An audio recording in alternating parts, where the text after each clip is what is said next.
बेंगलुरु के बाद राजधानी पटना में गिग वर्कर्स के लिए एक लॉन्च का उद्घाटन हो गया है।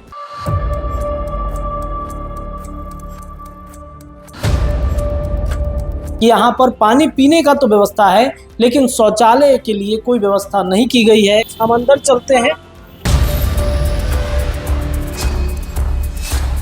4 दिन की चांदनी फिर अंधेरी रात, वही वाली स्थिति बिहार में उत्पन्न ना हो जाए। पटना में अभी 2 जगहों पर सिर्फ इसकी व्यवस्था की गई है। 2 एसी यहाँ पर लगाया गया है। आप देखिए कि पटना स्मार्ट सिटी के तहत ये बनाया गया है। ये जो सीसीटीवी है ये पटना पुलिस की निगरानी में है। आपातकालीन स्थिति के लिए ये जो सिलेंडर है वो भी यहाँ पर रखा गया है। पटना में चिलचिलाती धूप में डिलीवरी बॉय या फिर रैपिडो वाले को आपने देखा हो, वो तमाम लोग काफ़ी परेशान रहते हैं गर्मी की वजह से। सोचते हैं कि मुझे छांव मिल जाए, मुझे एक ऐसी जगह मिल जाए जहाँ पे हम कुछ देर बैठ सके, मोबाइल चार्ज कर सके, ठंडा पानी पी सके। तो नगर निगम पटना ने उनके लिए अब नई व्यवस्था कर दी है। बेंगलुरु के बाद राजधानी पटना में गिग वर्कर्स के लिए एक लॉन्च का उद्घाटन हो गया है और ये लॉन्च 24/7 यानी 24 घंटा उनके लिए ये सुविधा देगा। जो भी डिलीवरी बॉय है या फिर राइडर है, रैपिडो वाले हो गए या फिर जो भी जोमेटो, स्विगी और तमाम जो ग्रोसरी डिलीवरी करने वाले व्यक्ति हैं, वो यहाँ पर आकर बैठ सकते हैं, वो यहाँ पर आकर कुछ देर मोबाइल चार्ज कर सकते हैं। पटना में अभी 2 जगहों पर सिर्फ इसकी व्यवस्था की गई है। एक पटना के इनकम टैक्स गोलंबर पर और दूसरा पटना के गांधी मैदान ज्ञान भवन के ठीक सामने। तो अंदर हम चलेंगे, आप देखेंगे कि ये जो गिग वर्कर्स के लिए लॉन्च बनाया गया है, एसी लॉन्च है पूरी तरीके से। इसमें क्या क्या सुविधाएं मिलेंगी वो पहले आप देख लीजिए। आप अंदर आइएगा तो बहुत ही शानदार तरीके से इसको डिज़ाइन किया गया है, इसको बनाया गया है। हम अंदर चलते हैं और आपको दिखाते हैं। ये देखिए, ये पूरा नज़ारा आप चाहेंगे कि एक बार इधर घुमा के आप दिखाइए कि इसमें 2 एसी लगे हुए हैं। जी हाँ, 2 एसी यहाँ पर लगाया गया है और पटना का मैप भी यहाँ पर बनाया गया है। और आप देखेंगे कि किस तरीके से यहाँ पर बैठने की व्यवस्था जो है वो की गई है।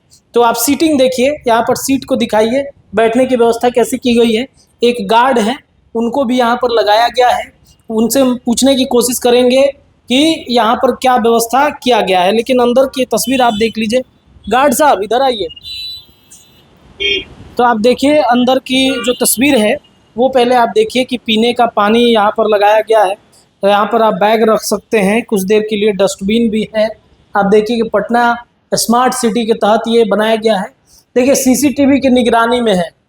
आपातकालीन स्थिति में 112 नंबर डायल भी किया जा सकता है। ये जो सीसीटीवी है ये पटना पुलिस की निगरानी में है। ये पटना पुलिस यहाँ से मॉनिटरिंग करेगी, यहाँ पर कौन क्या कर रहा है, किसी भी तरीके की कोई गड़बड़ी तो नहीं हो रही है। गार्ड साहब है यहाँ पर। क्या नाम है आपका? दीपक कुमार। कब से ये उद्घाटन हुआ है? आज से उद्घाटन हुआ है। आज से उद्घाटन हो गया है। यहाँ पर क्या क्या सुविधा मिल रहा है? बहुत चीज सुविधा मिल रहा है। जैसे क्या क्या है बताइए। जैसे पानी पीने के लिए मिल रहा है और चार्ज यूज करने के लिए सुविधा मिल रहा है और ठंडा के लिए सुविधा मिल रहा है। ठंडा के लिए सुविधा मिल रहा है। कितने देर तक यहाँ पर बैठ सकते हैं जो भी डिलीवरी बॉय है? आधा घंटा के लिए आधा घंटा के लिए बैठ सकते हैं। सोने की भी व्यवस्था है? नहीं, सोने की व्यवस्था नहीं दिया गया है। मतलब कोई भी आएगा एसी में, मान लीजिए थोड़ा देर सोने का चाहे तो? नहीं, सोने के लिए व्यवस्था नहीं है ना। सोने की व्यवस्था नहीं। आप लोगों को क्या क्या गाइड किया गया है कि कैसे रखना है उन लोगों को? अच्छी तरह से देखभाल करने के लिए रखा गया है। अच्छे तरीके से देखभाल करने के लिए पटना पुलिस निगरानी कर रही है सीसीटीवी से। पटना पुलिस कर रही है। आज कितना लोग आ गए अभी तक? आज 35 लोग आके बैठे, अच्छा रिस्पांस दिए। अच्छा रिस्पांस दिए। क्या क्या यहाँ पे चार्जिंग वार्जिंग का भी व्यवस्था है? हाँ, चार्जिंग वार्जिंग का व्यवस्था है। बैठने की भी व्यवस्था है। ये देखिए रजिस्टर्ड भी मेंटेन हो रहा है। रजिस्टर भी मेंटेन हो रहा है। जो आ रहे हैं वो एंट्री लेके उसके बाद बैठने हैं। आप क्या क्या मेंटेन कर रहे हैं कि आप देख सकते हैं यहाँ पर कि रजिस्टर्ड भी इनका, तो कैमरा जूम कीजिए। यहाँ पर देखिए नाम लिखा गया है, यहाँ पर मोबाइल नंबर है, एड्रेस है, कंपनी का नाम है, कहाँ से हैं, गाड़ी नंबर लिखा गया है, आईडी प्रूफ भी यहाँ पर ले रहे हैं। तो ये पूरी तरह समय लिख रहे हैं। मतलब पूरा यहाँ पर सिक्योरिटी पर्पस को देखते हुए तमाम जो व्यवस्था है वो किया गया है। आप देखिए यहाँ पर चार्जिंग पॉइंट दिए गए हैं, 1 2 3 4 5 6 चार्जिंग पॉइंट है और 6 में 2 सॉकेट लगाए गए हैं चार्ज करने के लिए। इसके अलावा आप ये देखिए आपातकालीन स्थिति के लिए ये जो सिलेंडर है वो भी यहाँ पर रखा गया है, यानी कि पूरा पटना नगर निगम व्यवस्था गीग वर्कर्स के लिए यहाँ पर किया है। देखिए 1 साल पहले तब मैं किसी दूसरे चैनल में था, मैंने ये मुद्दा उठाया भी था। तमाम जो डिलीवरी बॉय हैं या फिर राइडर्स हैं उनकी मैंने तकलीफ़ जानने की कोशिश की थी। उनसे मैंने पूछा था कि क्या समस्या उत्पन्न होता है, कैसे आप लोग रहते हैं धूप में।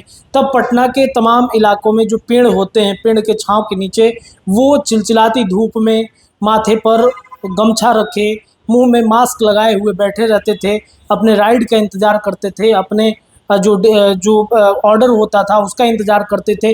तब उनकी कहानी मैंने दिखाई थी और समझने की कोशिश की कि इनके लिए बहुत ही ज़रूरत है ऐसे लॉन्च का।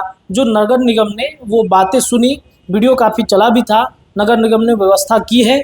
बेंगलुरु में इसके पहले ये व्यवस्था था और अब राजधानी पटना में 2 जगहों पर ये व्यवस्था की गई है। लेकिन एक कमी इसमें हमें दिख रही है कि यहाँ पर पानी पीने का तो व्यवस्था है लेकिन शौचालय के लिए कोई व्यवस्था नहीं की गई है। अगर पटना नगर निगम स्वच्छ भारत अभियान के तौर पर काम करना चाहती है, अगर उसको सीरियस ले रहा है तो शायद मुझे ऐसा लगता है कि उसकी भी व्यवस्था करनी चाहिए। लेकिन आप देखेंगे कि यहाँ पर चारों तरफ एक बार फिर से घुमाइए, आप फिर से देख लीजिए कि यहाँ पर शौचालय की कोई भी व्यवस्था पटना नगर निगम की तरफ से नहीं की गई है।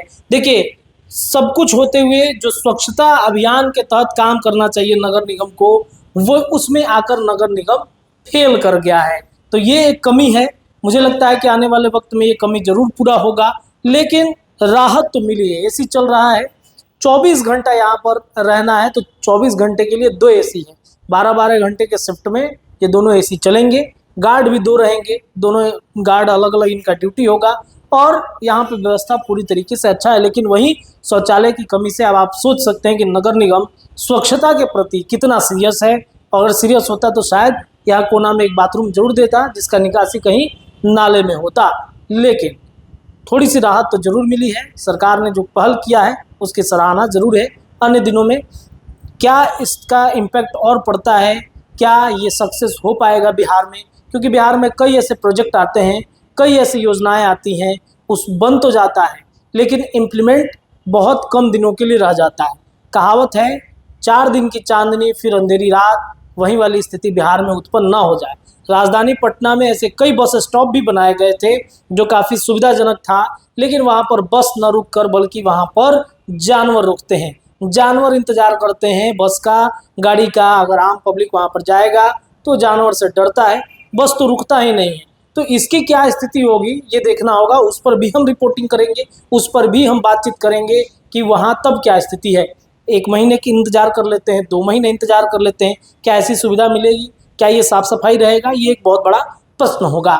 फिलहाल के लिए इतना ही। जुड़े रहिए बिहार न्यूज टुडे के साथ। बहुत बहुत धन्यवाद। वीडियो पसंद आए तो इसे लाइक और ज्यादा से ज्यादा शेयर करें। हमारे चैनल को सब्सक्राइब करना न भूलें ताकि आपको हर जरूरी खबर सबसे पहले मिल सके। अगर आप किसी खास विषय या मुद्दे पर वीडियो देखना चाहते हैं तो कमेंट करके जरूर बताएं। आपकी राय हमारे लिए बेहद अहम है।